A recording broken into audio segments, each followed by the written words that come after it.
بسم الله الرحمن الرحيم الحمد لله رب العالمين والصلاة والسلام على سيدنا محمد وعلى آله وأصحابه. سورة الحجرات آية نمبر 6. أعوذ بالله من الشيطان الرجيم. بسم الله الرحمن الرحيم. يا أيها الذين آمنوا جاءكم فاسق بنبأ فتبينوا أن تصيبوا قوما بجهالة ثم فتصبحوا على ما فعلتم نادمين. واعلموا أن فيكم رسول الله لو يطيعكم في كثير من الأمر لعنتم ولكن الله حبب إليكم الإيمان وزينه في قلوبكم وكره إليكم الكفر والفسوق والعصيان أولئك هم الراشدون فضلا من الله ونعمة والله عليم حكيم. يا أيها الذين آمنوا اے ایمان والو ان جاءکم فاسق اگر تمہارے پاس کوئی فاسق آئے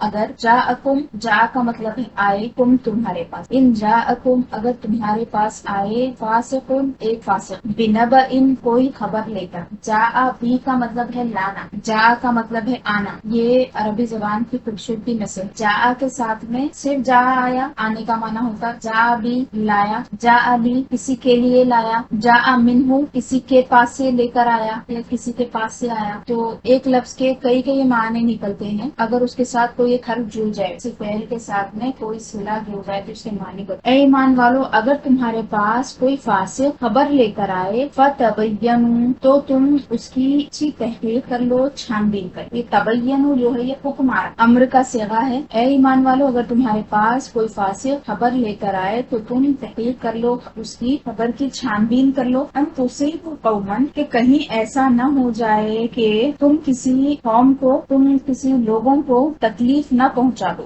غیر ضروری کے یا پھر بیجا ایزا نہ پہنچا دو بجہالت بغیر جانے یعنی نہ جانتے ہوئے تم کسی کو اس کی بات پر یقین کرتے ہوئے تکلیف نہ پہنچا دو فتصبحوا علی ما فعلتم نادمین تو تم ہو جاؤ گے تصبحوا یعنی صبح کرو گے لفظی معنی اس کا مرادی معنی یہ ہوگا تم ہو جاؤ گے علی ما فعلتم اس پر جو تم نے کیا ہے کیا ہو جاؤ گے نادمین پچھتانے اس کے بعد کی آیت ہے وَاعْلَمُوا اور تم جان لو ان فیکم رسول اللہ کہ بے شک تمہارے بیچ میں اللہ کا رسول ہے اور جان لو کہ تم میں اللہ کے رسول ہیں صلی اللہ علیہ وسلم لو یطیعکم فی کثیر من الامر لعنتم اگر وہ حبیب صلی اللہ علیہ وسلم اگر وہ رسول صلی اللہ علیہ وسلم تمہاری بات سن لے اطاعت کر لے یعنی تم جس طرح چاہ رہے ہو اس طرح کر دے من الامر فی کثیر من الامر بہت سے معاملات میں تو کیا ہو جائے گا تم ضرور مشقت میں پڑ جاؤ گے ولیکن اللہ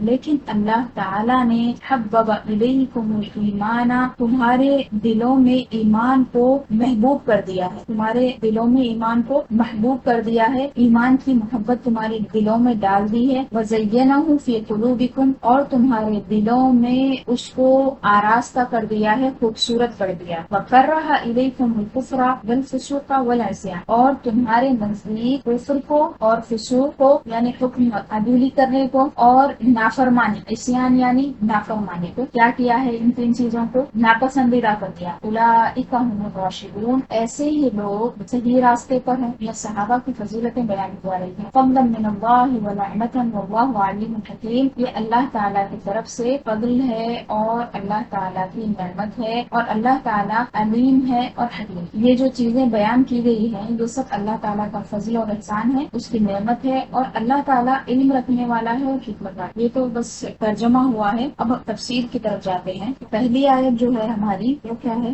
یا ایھا الذین آمنوا ان جاءکم فاسق بنبأ فتبینوا یہاں پہ ایک حکم دیا جا رہا ہے اور حکم یہ دیا جا رہا ہے کہ کبھی کوئی آپ کے پاس کوئی بات پہنچائے کوئی انفارمیشن لے کر آئے تو آپ کی ذمہ داری یہ ہے کہ اس پر عمل کرنے سے پہلے اس کے مطابق کچھ ایکشن لینے سے پہلے اس کی تحقیق کر لینا چھان بین کر لینا ضروری ہے یعنی آپ کسی ایسے عہدے پر ہیں آپ کے ہاتھ کوئی ایسی ذمہ داری ہے کہ آپ کے ماتحت بہت سارے لوگ ہیں آپ کسی ادارے میں ہیں یا کہیں آپ کچھ ایسا کام کرتے ہیں یا پھر جس بھی لیول پہ آپ ہیں اس لحاظ سے بات کو سمجھیے۔ تو فرمایا جا رہا ہے کہ اگر کوئی کہیں سے بات لے کر آئے تو فوری ہڑاہڑی میں ہڑبڑی میں آپ اس کے مطابق عمل کرنا شروع نہیں کر دینا، ارے وہ بولے نا یہ بات آ گئی اس کے مطابق آپ کام کرتے نہیں۔ فرمایا کہ تم پہلے چھان بین کر لو، تحقیق کر لو، جب کنفرم ہو جائے کہ یہ واقعتاً ایسا ہے تو پھر اس کے مطابق کام کر سکتے، یعنی آپ اپنی تحقیق پہ کام کرنا ہے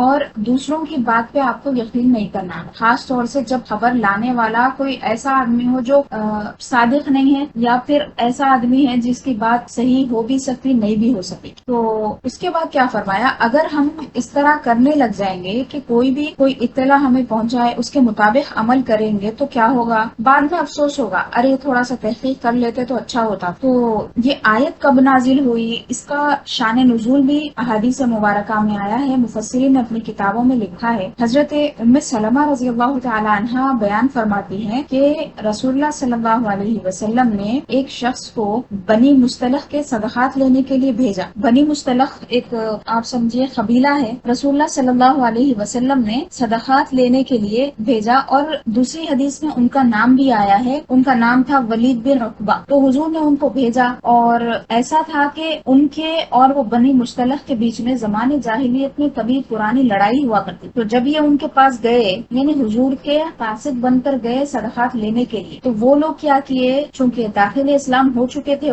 تو وہ بڑے پرتپاک استقبال کیے ان کا، یعنی بہت سارے لوگ نکل کے آ گئے۔ اب یہ سمجھے کہ ان کو شک ہو گیا، وہ سمجھے کہ پرانی جو دشمنی ہے اس کا یہ بدلہ لینے اور مجھے قتل کرنے آ رہے ہیں، حالانکہ وہ لوگ تعظیم کی آواز سے آئے تھے، ان کے استقبال کرنے آئے تھے۔ تو یہ سوچ کے حضرت ولید جو تھے وہ واپس ہو گئے، ولید بن عقبہ نام تھا، اور رسول اللہ صلی اللہ علیہ وسلم سے عرض کیا کہ حضور ان لوگوں نے صدقہ دینے سے منع کر دیا، یعنی بات تو ہوئی نہیں، صدقہ ابھی دیے تھے نہ ان سے کچھ بات ہوئی تھی نہ سلام علیکم تھی، بہت سارے لوگوں کو آتے دیکھے تو واپس آ گئے، اور حضور کو یہ کہہ دیا کہ ان لوگوں نے صدقہ دینے سے منع بھی کر دیا ہے اور میرے قتل کے ڈرتے ہیں، قتل کرنے کے لیے وہ آ گئے۔ تو اب حضور نے کیا کیا، حضور چونکہ اللہ کے رسول ہیں، اللہ تعالیٰ نے آپ کو ہر قسم کی صلاحیتوں سے نوازا، یعنی ایک نبی ہے اس کا مطلب یہ ہے کہ وہ ایک اچھا قائد ہے، نبی جو ہوتے ہیں وہ اچھے قائد ہوتے ہیں، اپنی قوم کو لے کر چلنے والے ہوتے ہیں، آپ نیچے سے اوپر تک دیکھیں، یعنی اچھا باپ، اچھا شوہر، اچھا بیٹا، اسی طرح محلے میں سب سے اچھا انسان، شہر کا سب سے عقلمند اور اچھا انسان، خوش اخلاق انسان، ہر لیول پہ آپ دیکھ لیجیے، اچھا ایڈمنسٹریٹر۔ تو رسول اللہ صلی اللہ علیہ وسلم یہاں پہ صدقات کی وصولی کے لیے ان کو بھیجے، یعنی بڑی ذمہ داری والا کام ان کو دیے تھے۔ ابھی آگے بولے تو حضور نے کیا کیا، ایک دوسرے صحابی کو بھیجا، حضرت خالد بن ولید، یعنی یہ رسول اللہ صلی اللہ علیہ وسلم نے مسئلے کو کیسے ہینڈل کیا، کیسے مینج کیا وہ دیکھے۔ حضرت خالد بن ولید کو بھی یہ نہیں کہ وہ قتل کرنے گئے تو جا کے وہ قتل کر دو، 4 لوگوں کو بھیجے، یہ تو عقل سے ان کے منافی ہے، اور انبیاء اکرام علیہ السلام کہتے ہیں بہت اعلیٰ ہوتی ہیں اور اللہ تعالیٰ کے حکم کے مطابق وہ کام کرتے ہیں۔ تو رسول اللہ صلی اللہ علیہ وسلم نے حضرت خالد بن ولید کو بھیجا کہ وہ دیکھ کر آئے کہ کیا معاملہ ہے، کیا مسئلہ ہے۔ حضرت خالد بن ولید گئے تو دیکھا کہ لوگ تو یہ بڑے اچھے ہیں، اذان بھی دے رہے ہیں، نماز بھی پڑھ رہے ہیں، اور پھر حضرت خالد بن ولید کو ان لوگوں نے صدقات بھی دے دیے۔ حضرت خالد کیا کیے، وہ صدقات لے کر حضور کی بارگاہ میں آ گئے اور یہ واقعہ عرض کیا کہ حضور وہاں تو معاملہ ایسا ہے کہ بڑے اچھے لوگ ہیں، واقعتاً مسلمان ہیں، داخل اسلام ہو چکے ہیں، نماز روزے کا اذان کا اہتمام کرنے والے ہیں، اور پھر صدقات بھی آپ کو یہاں پہ انہوں نے دے دی۔ تو اس موقع پہ یہ آیت نازل ہوئی۔ ہاں بعض مفسرین نے یہ بھی لکھا کہ یہ آیت عام مطلب سب کے لیے اس کا حکم۔ دیکھیے اس سے پہلے بھی میں نے آپ کو یہ بات بتائی تھی، تفسیر ہو یا فقہ ہو، ایک اصول ہے ان کا مفسرین کا اور فقہاء کہ آیت کسی خاص موقع پر نازل ہوتی ہے، اس کو خصوص مورد بولتے ہیں، یعنی آیت جہاں آئی ہے وہ موقع کوئی خاص ہوتا ہے، لیکن وہ کیا ہوتی ہے، شمول کے اعتبار سے، شامل ہونے کے اعتبار سے سب کو عام ہوتی ہے۔ اب دیکھیے یہاں پہ واقعہ جو تھا بنی مصطلق والوں کا تھا، یا پھر وہ جو ولید نامی شخص تھے ان کے متعلق کا یہ بات آئی، یہ حکم آیا، لیکن یہ حکم جو ہے عام، قیامت تک جو بھی اس قسم کی ذمہ داریوں میں رہے گا، ہر لیول کا آدمی اپنی ذمہ داری کو بڑی عمدگی سے نبھائے، بڑی سنجیدگی سے، اور جلد بازی نہ کرے، حکم لگانے میں فٹافٹ کام کرنے کی اس کو ضرورت نہیں، اس کو پہلے پوری تحقیق کر لینا چاہیے۔ مثال کے طور پر یہ انکاؤنٹر ہوتا، یعنی مجرموں کو پکڑتے، ابھی تحقیق ہوتی نہ چھان بین ہوتی، انکاؤنٹر ہو جاتا، بعد میں معلوم ہوتا کہ نہیں یہ نہیں ہونا تھا، اصل مجرم ہوتے اس طرح۔ تو یہ چیزیں کیا ہے، یہ ذمہ داروں سکھانے کی چیزیں ہیں، پولیس والوں کو بھی یہ چیزیں معلوم ہونی چاہیے، اور حکومتی سطح پر جو لوگ ہیں ان لوگوں کو یہ تمام چیزیں معلوم ہونی چاہیے، یعنی ان اخلاقیات میں سے ایک خلق ہے، یہ ایک اخلاق۔ تو فرمایا کہ اگر تم اس طرح کرو گے کہ بغیر چھان بین کے، بغیر تحقیق کے کام کرنے لگ جاؤ گے تو تم پھر افسوس کرو، فتصبحوا علی ما فعلتم نادمین، تم سے جو کام ہو گیا ہے اس پر تمہیں افسوس ہوگا۔ اب دیکھیے یہ تو ذمہ داروں کی بات ہو، اب ہمارے لیے اس میں کیا بنتا ہے، ہمارے لیے اتنا تو بنتا ہے کہ ہم پہ بڑا ایکشن تو نہیں لیتے لیکن فوری بدگمانی کرتے۔ آپ کو کسی کے بارے میں کوئی بات معلوم ہوئی، آپ سے کہا گیا کہ ایسا ہو گیا ہے، یہ ہو گیا ہے، تو آپ فٹافٹ، عام طور پہ جو ہوتا ہم کیا کرتے، زبان کھول کے بولنا شروع کرتے، زبان کھول کے بولنا، یا پھر ہاتھ اٹھا دینا، یا پھر آپ وہاں سے نکل جانا، جانا یہ جلدی جلدی کرنے کے کام نہیں ہے، تھوڑا سا اطمینان سے صبر سے کام کرنا ہوتا ہے. جب تک کہ آپ مکمل تحقیق نہیں کر لیتے اس پہ اس کے مطابق کام کرنا غیر مناسب. چونکہ یہ جو سورہ مبارکہ ہے سورہ حجرات، اس میں اخلاق و آداب سکھائے گئے. پہلے تو بارگاہ رسالت اور بارگاہ نبوت یعنی آخر عالم صلی اللہ علیہ وسلم کی بارگاہ کے کیا آداب ہے ان کو سکھایا گیا. شروع کی آیات میں مختلف قسم کے حکم دیے گئے. آواز بلند نہیں کرنا ہے، اونچی آواز سے بات نہیں کرنا ہے، آگے نہیں بڑھنا ہے، نماز یا روزے میں کسی بھی چیز میں حضور سے آگے نہیں بڑھنا ہے، یہ سب چیزیں بتائی گئی. اس کے بعد میں پھر کیا انجام ہوگا بے ادبی کرنے والوں کا وہ بھی بتایا گیا. اب یہاں پہ الگ قسم کے احکام آ گئے، آداب آ گئے. پھر آپ اور آگے دیکھیں گے اخلاقیات کا بھی یہاں پہ ذکر آ رہا. تو یہ سورہ مبارکہ جو ہے اس کا نام سورہ حجرات بھی ہے، اسی طرح سورہ آداب بھی اس کو کہتے ہیں. سورہ حجرات کو کیا بولتے ہیں؟ سورہ آداب، یعنی وہ سورہ جس میں آداب سکھائے گئے، مینرز سکھائے گئے ہیں. تو ویسے تو اخلاقیات مختلف جگہوں پہ آئے ہیں اور الگ الگ انداز سے الگ الگ چیزیں سکھائی گئی ہیں. سچائی کی طرف بلایا گیا ہے، سچ بولنے کے لیے اللہ تعالیٰ نے بار بار حکم دیا ہے. قولاً سدیدا فرمایا. مختلف آیتیں ہیں الگ الگ جگہوں پہ، لیکن چونکہ یہ سورے میں ایک ساتھ بہت سارے احکام جمع ہو گئے، آداب جمع ہو گئے، اسی لیے اس کو کہتے ہیں سورہ آداب. یہ بہت اہم مطلب یہاں پہ سکھایا گیا ہے. اپنے ناطقوں کے ساتھ کس طرح رہا جائے یہ بتایا گیا. وَاعْلَمُوا أَنَّ فِيكُمْ رَسُولَ اللَّهِ. اب یہاں پہ پھر سے رسول مکرم صلی اللہ علیہ وسلم کے مقام و مرتبے کو بتایا جا رہا ہے اور فرمایا گیا کہ اے لوگوں جان لو کہ تم میں اللہ کے رسول موجود، اللہ کے رسول موجود ہیں. اس کا مطلب کیا ہوا؟ تو اگر پہلی والی آیت سے ہم اس کو جوڑ کر دیکھیں، پہلی والی آیت کے سیاق سے اس کو اگر ہم دیکھیں تو ہمیں یہ سمجھ میں آتا ہے کہ یہ فرمایا جا رہا ہے کہ تمہارے بیچ میں اللہ کے رسول ہیں. اگر تم اس طرح کا کوئی کام کر دو گے یا پھر جھوٹ آ کر حضور کو بول دو گے تو اللہ تعالیٰ ان کو مطلع فرما دے گا. تو یہ اللہ کے رسول ہیں، یہ کوئی عام شخصیت نہیں ہے، یہ کوئی عام ذات نہیں ہے. لہٰذا عام لوگوں کے ساتھ جس طرح برتاؤ ہوتا ہے، کسی کے خلاف اس کو بول دیے اور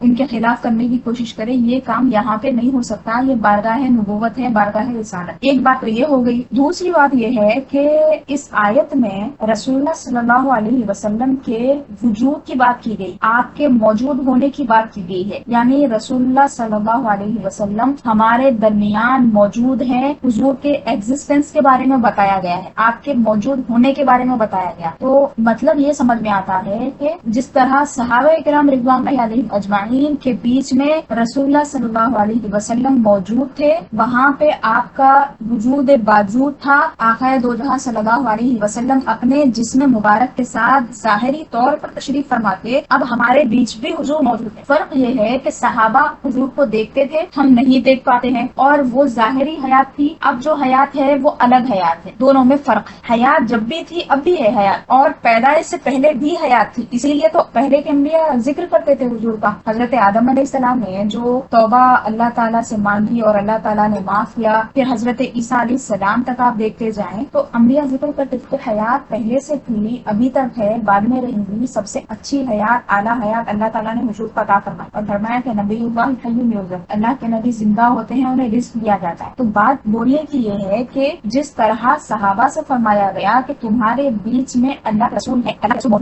موجود ہیں، اسی طرح یہ خطاب ہم سے بھی ہے. کیونکہ یہ آیتیں قیامت پڑھی جائیں گی تو قیامت تک پڑھنے والا یہی پڑھے گا کہ اے لوگوں جان لو کہ تم نے اللہ کے رسول، اور اللہ کے رسول ہیں کہ ایک آیت یہ ہوئی. اور ایک آیت میں جو بتایا گیا کہ تمہارے بیچ میں کیا ہے، جب تک اے حبیب صلی اللہ علیہ وسلم، جب تک آپ ہیں ان کے بیچ میں، اللہ تعالیٰ ان کو عذاب نہیں کرے گا. ما کان اللہ لیعذبہم وانت فیہ. اے حبیب صلی اللہ علیہ وسلم، اللہ تعالیٰ کی شان کے یہ بات شایع نہیں ہے. اللہ تعالیٰ کو یہ زیب نہیں دیتا کہ ان کو عذاب دے اس حال میں کہ آپ ان کے بیچ میں. تو یہ انت فیہم کا مطلب کیا ہے؟ اس کا مطلب یہ ہے کہ آپ ان میں ہیں. مطلب رسول اللہ صلی اللہ علیہ وسلم کی حیات مبارکہ، ظاہری حیات 63 سال کی جو تھی، اس حد تک کی آیت ہے کیا یہ؟ نہیں. آیتیں جب نازل ہو گئی تو قیامت تک، جب تک قرآن ہے، جب تک یہ جو قرآن اٹھا لیا جائے گا، جب تک کی بات ہے سمجھ. یعنی جب تک علماء ہیں، جب تک حفاظ کے سینوں میں قرآن ہے، قیامت آنے سے پہلے تک جب تک وجود رہے گا زمین پر مسلمانوں کا قرآن کا، یہ آیتیں پڑھی جائیں گی اور حضور کے وجود کو سب پڑھے. اللہ تعالیٰ نے ہمیشہ کی زندگی رسول اللہ صلی اللہ علیہ وسلم کو عطا فرمائی. اس کے بعد فرمایا کہ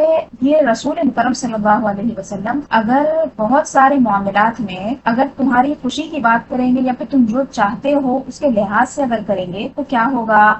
تم یعنی تمہاری جو رائے ہے، تم بھی چاہ رہے ہو اس کے مطابق اگر حضور فرمانے لگ جائیں. یعنی بھائی مختلف صحابہ ہوتے تھے، مختلف بات کرتے تھے. بعض صحابہ تو ہوتے تھے کہ خاموش رہتے تھے، کچھ نہیں بولتے تھے. بعض محبت کرنے والے ہوتے تھے، صرف دیکھ دیکھ کے خوش ہوتے تھے. بعض کیا ہوتے تھے؟ سیکھنے کی دھن والے ہوتے تھے، سیکھتے تھے. بعض صحابہ کو احادیث لکھنے کا شوق ہوتا تھا. بعض کیا کرتے تھے؟ احکام کو سیکھتے تھے. بعض کیا کرتے تھے؟ کام کرتے تھے حضور کا. حضور ان کو مختلف کام پر لگائے ہوئے امت کے لیے کام کرتے تھے. تو سب کے الگ الگ کام تھے. اب جو قریبی صحابہ تھے، یعنی حضور سے بات کرتے تھے یا حضور کو کوئی بات سناتے تھے، جیسے حضرت ابو بکر ہے، حضرت عمر ہے، تو حضرت عمر کیا کرتے تھے، اپنا اوپینین دیتے تھے، کوئی بات کہتے تھے یا رسول اللہ اس طرح ہو جاتا تو اچھا ہوتا، تو یہ کیا ہے پائے کے صحابی ہیں، اور حضرت عمر فرماتے تھے، پھر آیتیں ہی نازل ہوتی تھی اس کے مطابق. تو یہ لوگ جو اپنی رائے دیتے ہیں، اپنا کیا کرتے ہیں اوپینین آپ کے سامنے ظاہر کرتے ہیں یا رکھتے ہیں، تو رسول اللہ صلی اللہ علیہ وسلم اگر بات ماننے لگ جائیں گے تو کیا ہوگا، صحابہ کو مشکل ہو جائے گی. اللہ تعالیٰ نے فرمایا کہ تم ہی مشکل میں پڑ جاؤ، یعنی تو تمہیں مشکل ہو جائے گی. لیکن ہوا کیا، فرمایا کہ لیکن اللہ نے چونکہ تمہارے دلوں میں ایمان کو محبوب کر دیا، پہلے ایک تنبیہ فرما دی، پہلے ایک ادب سکھا دیا کہ رسول اللہ صلی اللہ علیہ وسلم وہی کریں گے جو اللہ کا حکم ہے، ہر ایک کی بات نہیں سن سکتے، ہاں جو حق کے قریب ہے اور جو بات مناسب ہے اور رسول اللہ صلی اللہ علیہ وسلم کو جو حکم آیا ہے اس کے مطابق جو بات ہے تو اس میں موافقت فرماتے ہوں گے. اور حضور دلجوئی فرماتے تھے، صحابہ سے رائے لیتے تھے، اور اللہ تعالیٰ نے حکم بھی فرمایا حضور کو کہ حبیب صلی اللہ علیہ وسلم شاورہم فی الامر، آپ معاملات میں کیا کریں، صحابہ سے مشورہ لیا. مشورہ لینا کیا تھا حضور کا، ان سے بات چیت کرنا کیا تھا، کیوں تھا، اس پہ آپ سوچے تو سمجھ میں آئے گا آپ کو کہ یہ بہت ساری وجوہات کی بنا پہ تھا، بہت ساری اس میں مصلحتیں تھی، حکمتیں. بعض مصلحتیں تو یہ ہے کہ حضور ان کو اہمیت دے رہے ہیں، ان کو مقام عطا فرما رہے ہیں. دوسرا یہ کہ کوئی مسئلہ آ جائے تو وہ رسول اللہ صلی اللہ علیہ وسلم کے وصال کے بعد میں کس طرح سے معاملہ کو سلجھائیں گے، یعنی ایک آدمی نہیں کرے گا کام بلکہ مشورے اس سے کام ہوگا. یہ چیز صحابہ کو سکھا رہے ہیں. خلفائے راشدین کو اس کی ٹریننگ دی جا رہی ہے کہ بعد میں کیا کرنا ہے، مشورے لینا ہے اپنے ساتھیوں سے، صحابہ سے، اور جو صاحب رائے ہے، صاحب علم ہے، ان سے مشورے لینا ہے، یہ سکھایا گیا. تو فرمایا پہلے کہ جان لو کہ تمہارے بیچ میں اللہ کے رسول ہے، اگر یہ بہت سارے معاملات میں تمہاری بات سنیں گے یا تم جس طرح کہو اسی طرح کریں گے تو تمہیں مشکل ہو جائے. اس کے بعد فرمایا کہ اللہ نے تمہارے قریب کیا کر دیا ہے، ایمان کو محبوب کر دیا ہے، اور تمہارے دل میں ایمان کو مزین کر دیا ہے. پھر دوسری بات فرمائی کہ کفر کو، فسوق کو اور عصیان کو تمہارے نزدیک ناپسند کر دیا. پھر فرمایا یہی وہ لوگ ہیں جو سیدھے راستے پر ہدایت یافتہ ہیں. یہاں پہ بہت ساری چیزیں ہیں سیکھنے کی اور سمجھنے کی. پہلے یہ دیکھ لیجئے اللہ تعالیٰ نے ان کا جو ذکر کیا ہے کہ ایمان ان کے نزدیک محبوب کر دیا گیا، یعنی صحابہ کے نزدیک، اور ایمان کو خوبصورت بھی کر دیا گیا، تزیین بھی کر دی گئی ان کے دل میں. اب اس کا کیا مطلب ہے، اس کے بعد فرمایا کہ جو کفر ہے اور نافرمانیاں ہیں اور گناہ ہے، کھلم کھلا اللہ کی نافرمانی کرنا ہے، یہ سب چیزیں صحابہ کے نزدیک اللہ نے ناپسند کر دی. اس کے بعد فرمایا کہ یہی لوگ کیا ہے، اولئک هم الراشدون، یہی وہ ہیں جو رشد والے ہیں، ہدایت یافتہ ہیں، سیدھے راستے. یعنی صحابہ اکرام رضوان اللہ علیہم اجمعین کے راستے کو اللہ تعالیٰ نے سیدھا راستہ بتایا ہے. اور اس سے یہ بھی سمجھ میں آ گیا کہ اولیاء اللہ جو ہوتے ہیں، اللہ کے مقربین جو ہوتے ہیں، اللہ تعالیٰ ان کے راستے کو مثال بنا دیتا. جس طرح صراط مستقیم میں فرمایا تھا سورہ فاتحہ میں آپ نے پڑھا، وہی بات الگ طریقے سے یہاں پہ بتائی دی کہ ان کا راستہ چلا جن پر تو نے انعام کیا. اب یہاں پہ فرمایا وہ انعام یافتہ کون تھے، نبیین، صدیقین اور شہداء اور صالحین تھے. یہاں پہ فرمایا کہ یہی لوگ ہیں جو راشدین ہیں، یعنی رشد کو ان سے منسوب کر دیا، ہدایت کو ان سے منسوب کر دیا. اور اولئک کا کہہ کے کیا فرمایا، اس کو بولتے ہیں حسر کر دیا، یعنی یہی لوگ ہیں صاحب رشد. اسی لیے آپ دیکھیے ہم خلفائے راشدین کہتے ہیں، خلفائے راشدین مہدیین، چونکہ خلفائے راشدین صحابہ کرام میں سب سے اعلیٰ درجے کے، رسول اللہ صلی اللہ علیہ وسلم کے جو چاروں خلفاء ہیں دیگر تمام صحابہ سے بہت زیادہ فضیلتیں رکھتے ہیں. کئی درجوں ان کو اللہ تعالیٰ نے فضیلتیں عطا فرمائی ہیں، رسول اللہ صلی اللہ علیہ وسلم نے ان پر خصوصی عنایتیں فرمائی. اسی لیے ہم خلفائے راشدین جو کہتے ہیں اس کی دلیل بھی آیت مبارکہ ہے. اللہ تعالیٰ نے صحابہ کو فرمایا کہ اولئک هم الراشدون، یہی لوگ ہیں جو رشد پر ہیں، ہدایت پر. ایک بات یہ بھی سمجھ میں آ گئی کہ اہل اللہ، اولیاء اللہ، صدیقین، شہداء اور صالحین، یہ اگر کوئی غلط کام کر بھی دے تو یہ ان کے رشد کے خلاف نہیں ہوگا، کیونکہ وہ نبی نہیں ہے، نبی سے غلطی نہیں ہوتی، یہ اللہ کے ولی ہیں. ان سے غلطی اگر ہو سکے، ہو جائے تو ان کی ولایت کے خلاف نہیں ہے. اللہ تعالیٰ معاف فرمانے والا. یہ نہیں ہے کہ وہ گناہ کر سکتے ہیں، نہیں، وہ گناہ کر سکنا الگ بات ہے، وہ تو سب کے لیے ممنوع ہے. یہاں پہ دیکھیے ان کی ایک غلطی پہ ان کو ڈانٹا گیا، ان کی اصلاح کی گئی، ان کی تعریف کی گئی. اس کے بعد کیا بتایا جا رہا ہے کہ یہی لوگ ہیں کہ اللہ نے ایمان کو ان کے دل میں کیا کر دیا ہے، محبوب کر دیا ہے، اس کو مزین کر دیا ہے. کفر، فسوق اور عصیان کو کیا کر دیا ہے، ناپسند کر دیا ہے. صحابہ کو ایمان انتہائی محبوب ہے، ایمان کے لیے وہ کسی کی پرواہ کرنے والے نہیں ہیں، اور ان کی ایمان کی پھر مثالیں بھی دی. ایک جگہ فرمایا کہ فَإِنْ آمَنُوا بِمِثْلِ مَا آمَنْتُمْ بِهِ فَقَدِ اهْتَدَوْا، یعنی اگر وہ ایسے ایمان لاتے پہ جیسے تم ایمان لائے. صحابہ سے خطاب کر کے فرمایا اے صحابہ اگر وہ اس طرح ایمان لاتے جس طرح تم ایمان لائے، یعنی صحابہ کے ایمان کو ایک مثال بنا دیا ہے، نمونہ بنا دیا ہے. تو کیا ہوتا اگر وہ ایسے ایمان لاتے جیسے تم لائے ہو؟ تو فرمایا فقد اہتدوا، وہ ضرور ہدایت پا جاتے. دیکھیے یہاں پہ رشد کی بات کی جا رہی، وہاں پہ ہدایت کی بات کی جا رہی. اب یہ ہدایت اللہ تعالیٰ نے جن کے ساتھ کر دی ہے، رشد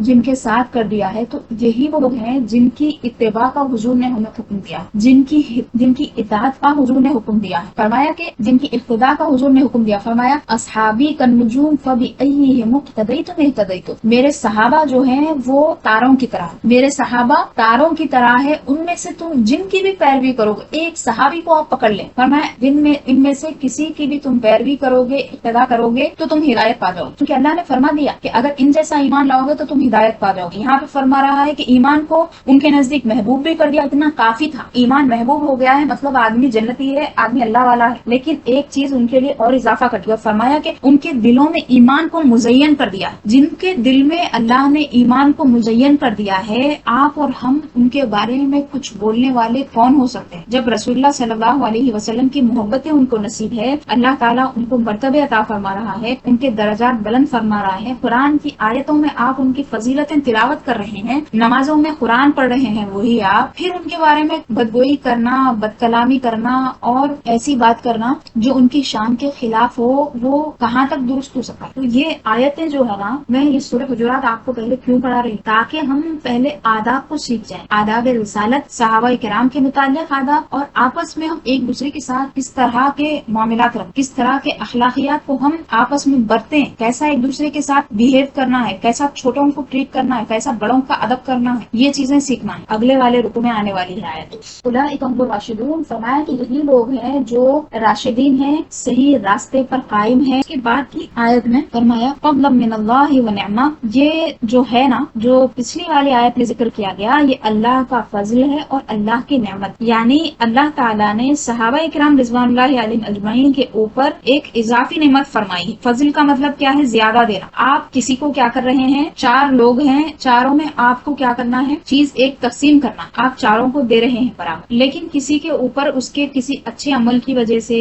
یا پھر اس کی پرفارمنس کچھ اچھی ہو گئی ہے تو آپ کیا کریں، کچھ اضافی نعمت اس کو دے دیے، تو اس کو بولتے فضل. کیا بولتے ہیں اس کو؟ فضل، زیادتی، اچھی زیادتی، بری والی نہیں. تو فرمایا کہ یہ جو اللہ تعالیٰ نے ایمان کو محبوب کر دیا ہے ان کے پاس، اور کیا کیا ہے، دل میں مزین کر دیا ہے، یہ سب جو ہے فضل ہے اللہ کی طرف سے. اللہ تعالیٰ نے دوسروں کو تو ایمان کی دولت دی ہے، لیکن صحابہ کو کچھ خصوصی عنایتیں عطا فرما دی ہیں، ان کے دلوں میں ایمان کو مزین کر دیا ہے. اس کے بعد فرمایا ونعمہ، اور یہ کیا ہے، اللہ کی طرف سے نعمت، یعنی اللہ تعالیٰ نے صحابہ پر فضل بھی کیا ہے، نعمت بھی کی ہے. یہ اللہ تعالیٰ کی طرف سے تمہارے اوپر احسان ہے. اللہ تعالیٰ اس کو بتا رہا ہے اور جتا رہا ہے اور انہیں متنبع فرما رہا ہے کہ اے صحابہ تمہارا یہ مرتبہ ہے. اللہ تعالیٰ نے ایمان بھی تمہیں اعلیٰ درجے کا عطا فرمایا ہے، ایسا ایمان جو دوسروں کے لیے مثال ہے، اور کفر بھی تمہارے نزدیک انتہائی ناپسندیدہ کیا ہے. ابھی کفر ناپسندیدہ ہونے کی کیا بات ہو، ایمان محبوب ہونا ایک بات ہے اور کفر اور گناہ ناپسند ہونا الگ بات. اب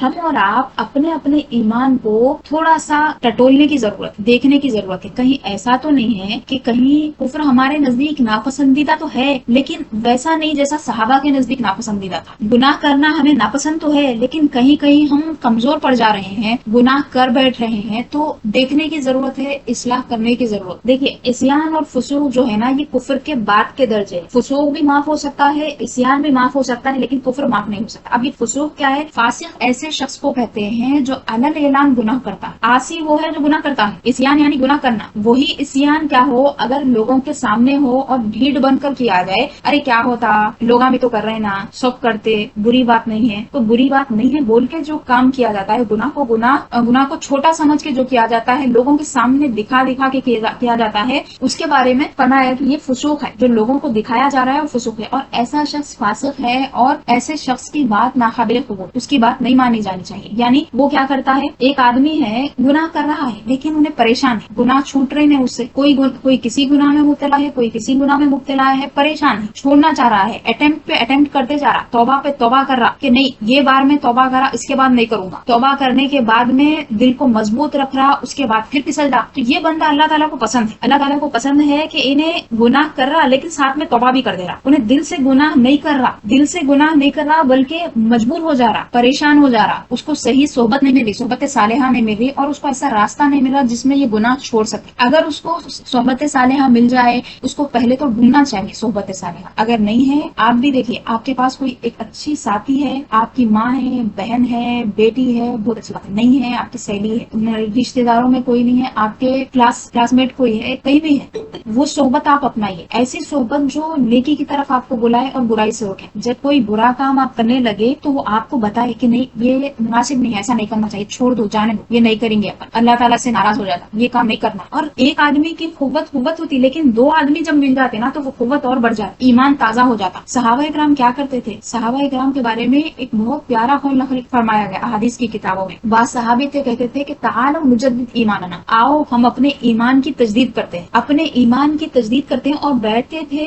اور مختلف مسائل وہ ایمان کے متعلق ڈسکس کرتے تھے، بات کرتے تھے. وہ ایمان کی بات کرنے سے کیا ہوتا ہے؟ بات کرنے سے ایمان آتا ہے. بات جو کرے آپ زبان کھول کے ہی تو کلمہ پڑھے نا، زبان سے تصدیق کرنا یہ ضروری ہے، اس کے بغیر آدمی مسلمان نہیں ہوتا. اشہد ان لا الہ الا اللہ و اشہد ان محمدا عبدہ و رسولہ پڑھ کے داخل اسلام ہوتا ہے تو وہ اپنی زبان کو چلاتا ہے، زبان سے وہ کلمہ پڑھتا ہے، سمجھ کے پڑھتا ہے، نہیں سمجھ کے پڑھتا ہے، پھر دل سے اقرار کرتا ہے. اس کو لفظی ترجمہ آنے کی بھی ضرورت نہیں، مفہوم معلوم ہے، اللہ رسول کے اوپر وہ ایمان لا رہا ہے، اس کا ایمان ہے، لیکن وہ زبان سے بول رہا ہے. تو صحابہ کیا کرتے تھے؟ آپس میں بیٹھ کے تجدید ایمان کا کام کرتے. اب تک تو آپ بیٹھتے ہیں، ہم پڑھتے، ثنا پڑھتے، یہ بھی تجدید ایمان والا کام ہے، آپ تقریر سن رہے ہیں، سب کر رہے ہیں، لیکن آپس میں جو ایک لیول کے لوگ ہیں، ایک جیسے ہیں، وہ بیٹھ جائیں، بیٹھ کے کیا کریں؟ اپنی اپنی معلومات شیئر کریں اور بتا رہے ہیں کہ نہیں میں یہ حدیث پڑھی تھی، اس میں ایسا تھا، میرے کو یہ حدیث بہت اچھی لگی تھی، یہ حدیث پہ عمل کر کے میرے کو بہت مزہ آیا تھا، میں پہلی بار یہ کام کری، صدقہ کرنے میں ایسا ہے، اور فقراء کے ساتھ کھانا کھانے میں کیا مزہ ہے، مختلف قسم کے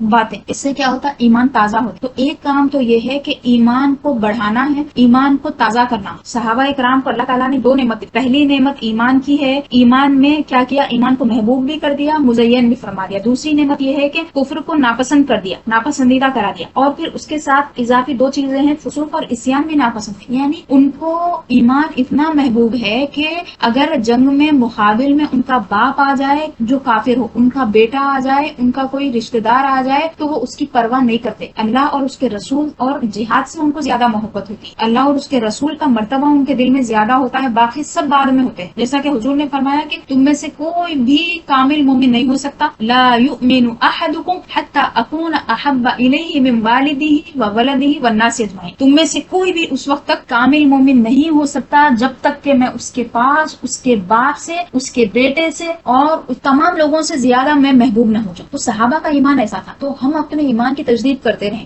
آپس میں بیٹھ کے بات کریں. اور پہلے زمانے میں ایک کام ہوتا تھا، وہ آج نہیں ہو رہا. کیا ہوتا تھا؟ کلمہ طیبہ کا دستر ہوتا تھا. یعنی لوگ بیٹھتے تھے صبح سے شام تک 1.25 مرتبہ کلمہ طیبہ پڑھتے تھے، لا الہ الا اللہ محمد رسول اللہ. اتنا عظیم ترین عمل تھا، یہ اتنا عظیم ترین عمل تھا، لوگ چھوڑ دیے. کیوں؟ بد مذہبوں کے اعتراضات کی وجہ سے. کلمہ طیبہ پڑھتے تھے، آیت کریمہ پڑھتے تھے، لا الہ الا انت سبحانک انی کنت من الظالمین. یہ چیزیں ہم سے چھوڑ گئی. بہت کم لوگ کبھی کبھی ہو رہے، مطلب خاص مواقع پہ کبھی ہو جا رہا. کوئی انتقال ہوتا تھا تو انتقال پہ کیا ہوتا تھا؟ قرآن بھی ختم ہوتی تھی اور 50-60 ہزار یا 1.25 لاکھ جتنے بار ہو سکے کلمہ طیبہ پڑھاتے تھے. تو اس کا ثبوت یہ حدیث سے حضور نے صحابہ سے کہا کہ تم اپنے ایمان کی تجدید کیا کرو، جدیدوا ایمانکم، اپنے ایمان کو نیا کرتے رہو. چیزیں خراب ہو جاتی نا، جس طرح ایمان میں بھی ویسی خرابی آ جاتی ہے، پالش کرنے کی ضرورت پڑتی ہے. جس طرح زنگ لگتا ہے، حضور نے فرمایا کہ چیزوں کو جس طرح زنگ لگتا ہے ایمان بھی اسی طرح ہو جاتا ہے. دل کو زنگ لگ جاتا ہے. دل کو زنگ لگنے کا مطلب یہ کہ ایمان کمزور ہو گیا. اب ایمان کی تجدید کیا کرو؟ جدیدوا فرمایا. صحابہ نے عرض کیا یا رسول اللہ کیف نجدد ایماننا، ہم اپنے ایمان کی تجدید کیسے کریں؟ تو حضور نے فرمایا قولوا لا الہ الا. اتنا بڑا وظیفہ حضور نے دیا، اتنی بڑی بات سکھا دی. فرمایا کہ تم لا الہ الا اللہ کہو. تم جیسے جیسے لا الہ الا اللہ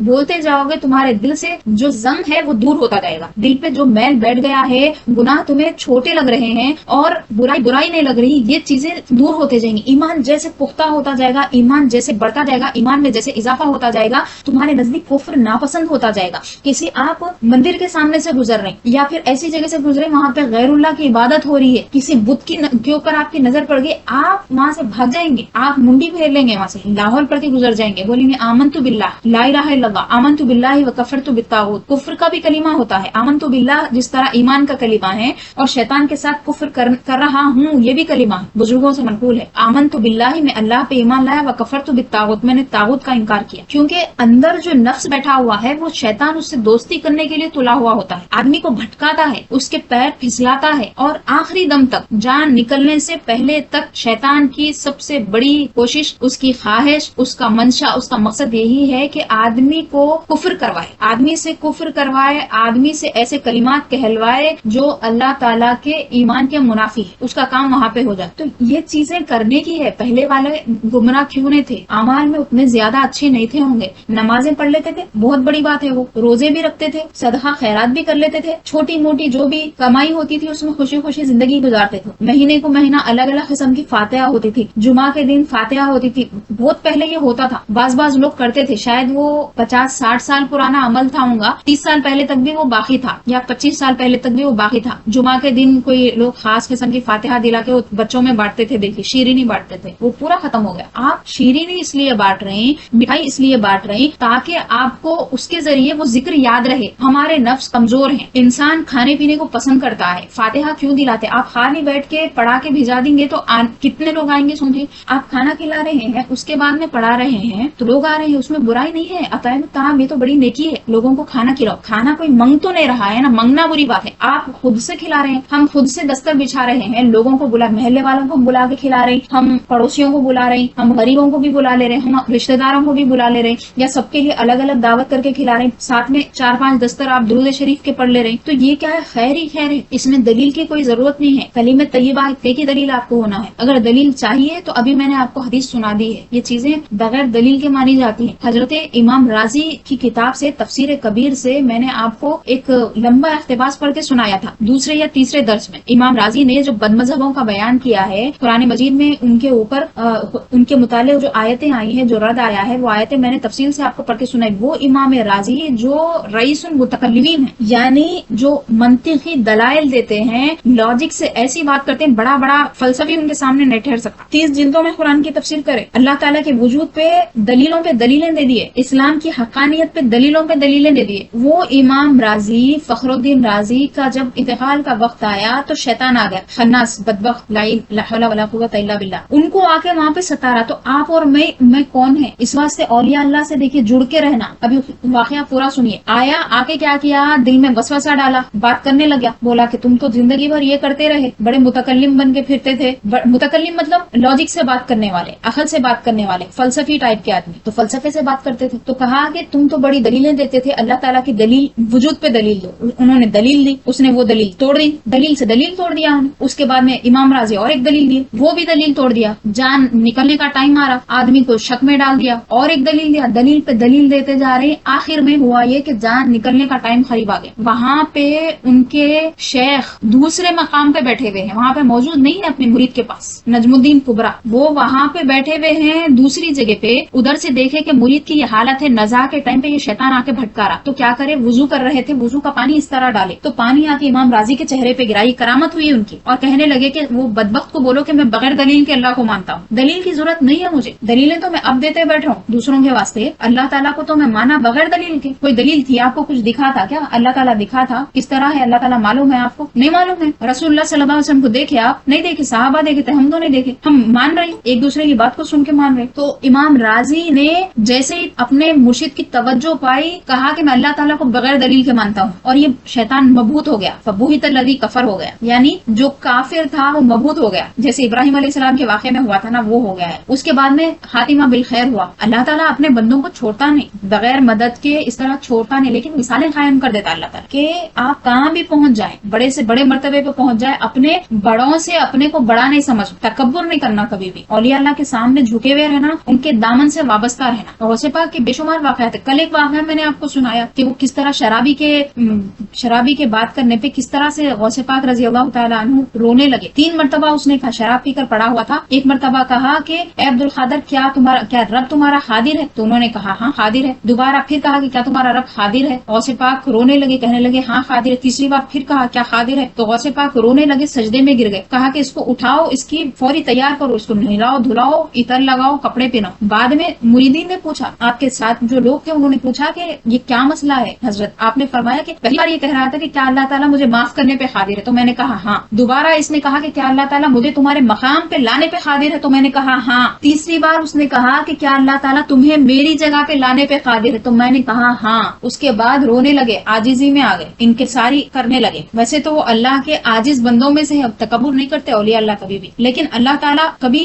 سبق دیتا ہے یا پھر دوسروں کو بتاتا ہے کہ اتنا بڑا ولی ہو کر اللہ تعالیٰ کی بارگاہ میں ایسے جھکا ہوا ہے، جس کی وجہ سے شرابی بھی اللہ کا ولی بن رہا ہے. شرابی کو ایسی معرفت کی باتیں اس کی زبان سے نکل رہی ہے، اللہ تعالیٰ کی توبہ کا اتنا وہ طالب ہو رہا ہے. ان کے صرف حال کو دیکھ کر وہ گزر رہے ہیں، وہ شرابی کو دیکھ کے، شرابی کو کیا پڑی، غوث پاک کو دیکھ کے بس وہ ایسا ہو گیا. تو اولیاء اللہ جو ہے ان سے وابستگی بہت بڑی بات ہے. اب یہ آیت میں کیا پڑھے آپ؟ یہ اللہ کے اولیاء نے تو اور کون ہے؟ سب سے بڑے ولی جو ہے وہ حضور کے صحابہ ہیں، پھر تابعین ہے، پھر بعد میں جو آئے، سب کے مرتبے الگ الگ ہیں. تو صحابہ کرام رضوان اللہ علیہم اجمعین کے بارے میں اللہ تعالیٰ نے فرمایا کہ اے صحابہ، تمہارے نزدیک ایمان کو اللہ نے محبوب کر دیا ہے اور تمہارے دل میں اس کو مزین کر دیا ہے. تو آپ اور میں صاحب ایمان ہے، اللہ کا فضل ہے. ہمیں کوشش ایمان کو مزین کرنے کی کرنا ہے. ایمان مزین کیسا ہوگا؟ ایمان خوبصورت کیسا ہوگا؟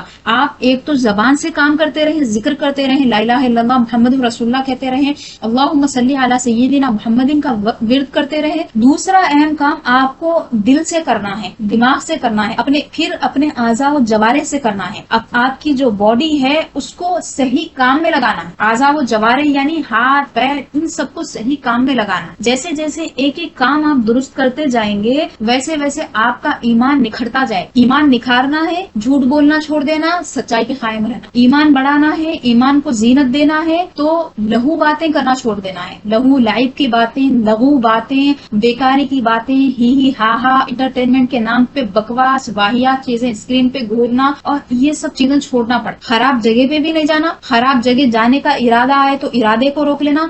جو چیز حرام ہے اس کو چھونا بھی نہیں. اس طرح اعضاء و جوارح کی حفاظت ہوتی. پھر دل و دماغ کی حفاظت کس طرح ہوتی؟ اخلاق کو نکھارنے کے ذریعے ہوتی. ایک ایک خلق پہ، ایک ایک اخلاق پہ محنت کرنے کی ضرورت ہے. اور آپ کی محنت آسان جب ہو جاتی ہے، آپ حضور کے اخلاق پڑھنا جیسا شروع کرتے ہیں نا، آپ 4 سال میں جتنی محنت کریں گے یا 10 سال میں جتنی محنت کریں گے، آپ ایک حدیث پڑھ کے وہ چیز حاصل کر سکتے ہیں. یہ حدیث شریف کی کرامت ہے. آپ حضور کا جب اخلاق پڑھتے ہیں، آپ کا دماغ آپ کا بس وہ ہو جانا کہ اللہ اکبر، کیا چیز ہے یہ اخلاق، کیا چیز ہے. ایک انسان اتنا صاحب خلق کیسے ہو سکتا ہے؟ دیوانے ہو جائیں گے آپ. رسول اللہ صلی اللہ علیہ وسلم کے اخلاق پڑھیں. محنتیں آپ کرتے رہیں، ریاضتیں آپ کرتے رہیں، لیکن حضور کے اخلاق کو پڑھتے رہیں. شمائل ترمذی آپ پڑھیں. شمائل میں جو کتابیں لکھی گئی ہے حضور کی سیرت مبارکہ پر، حضور کے اخلاق کریمانہ پر جو کتابیں لکھی گئی ہے، وہ چیزیں آپ پڑھیے صلی اللہ تعالی علیہ وسلم. تو بات یہ تھی کہ ان آیتوں میں صحابہ کرام کی تعریف کی گئی اور بتایا گیا ہے کہ اللہ تعالیٰ نے ایمانی اعتبار سے بھی ان کو بہت پختہ کیا اور کفر سے نفرت کرنے کے اعتبار سے بھی وہ بہت اعلیٰ ہے. اس کے بعد میں فرمایا کہ اللہ کی طرف سے فضل ہے اور اللہ کی نعمت ہے. آیت ختم کس پر ہو رہی ہے؟ واللہ علیم حکیم، بے شک اللہ تعالیٰ علم رکھنے والا ہے اور بڑی حکمتوں والا. یہاں پر آیت ختم ہو رہی ہے. آیت نمبر 9 سے انشاءاللہ تعالیٰ کل پڑھیں گے. تو جو اہم پوائنٹس تھے اس کو دیکھیں کہ ایمان میں اضافہ ہم کرتے رہیں اور کفر اور عصیان جو ہے اور فسق و فجور جو ہے اس سے باز رہنے کے لیے کوشش کرتے رہیں. حضور نے فرمایا کہ جو ایمان میں کامل ہے نا، وہ کون شخص ایمان میں کامل ہے؟ جو محبت میں کامل ہے وہ ایمان میں کامل. جو حضور سے جتنی زیادہ محبت کرتا ہے ایمان میں اتنا زیادہ ہے. اور فرمایا جو مجھ سے زیادہ دشمنی کرتا ہے وہ کفر میں پختہ ہے، جو کم دشمنی کرتا ہے وہ کفر میں ہلکا ہے. تو ایمان کا محبت سے بڑا تعلق ہے، اتباع سے بڑا تعلق ہے، اطاعت سے بڑا تعلق ہے. تو ایمان کی کمزوری کو دور کرنے کے لیے کلمہ طیبہ کی کثرت کرنی چاہیے اور اپنے سے جو گناہ سرزد ہو رہے ہیں روزمرہ کی زندگی میں، جو کمی ہم اپنے آپ میں دیکھ رہے ہیں اس کو پوری کر دینا. کمی کو پوری کرنا مطلب کیا ہے؟ کوئی نیکی آپ سے رہ جا رہی ہے جو آپ کر سکتے تھے لیکن نہیں کر رہے ہیں، وہ نیکیاں کرنا ہے. جو گناہ آپ چھوڑ سکتے ہیں، آپ کو قدرت ہے، اس کے باوجود آپ تھوڑی محنت نہیں لگا رہے اس کے پیچھے، وہ گناہ آپ سے چھوٹ نہیں رہا، وہ چھوڑنا ہے. اور سب سے بڑی چیز جو ہے وہ کیا ہے؟ زبان کی حفاظت ہے. حضور نے فرمایا اپنی زبان کو پکڑ کے فرمایا یہ چیز ہے جو کئی جگہوں پر آدمی کو لے جاتی. حضرت ابوبکر صدیق نے بھی زبان اپنی پکڑی تھی. فرمایا ھذا الذی اوردنی الموارد، یہ مجھے کئی مواقف میں ٹھہرا دیتی ہے. جو مسائل نہیں ہوتے ہیں زبان کی وجہ سے پیدا ہو جاتے ہیں، اس کے بعد میں پھر دوسری خرابیاں آتی ہیں. تو حسن اخلاق کا راستہ اپنانے کے لیے سب سے اہم ترین چیز زبان کی حفاظت ہے. جب زبان پہ اللہ کا ذکر آنے لگے گا، رسول اللہ صلی اللہ علیہ وسلم کی باتیں آنے لگیں گی، درود و سلام آپ پڑھنے لگیں گے، زبان کی خرابیوں سے دور ہونے لگ جائیں گے. پھر اللہ تعالیٰ آپ کے اخلاق کو سنوارے گا، ایک کے بعد ایک ایک کے بعد ایک چیز آپ اچیو کرنے لگ جائیں گے انشاءاللہ تعالی. وصلی اللہ تعالی علی سیدنا محمد و آلہ و صحبہ اجمعین والحمد للہ.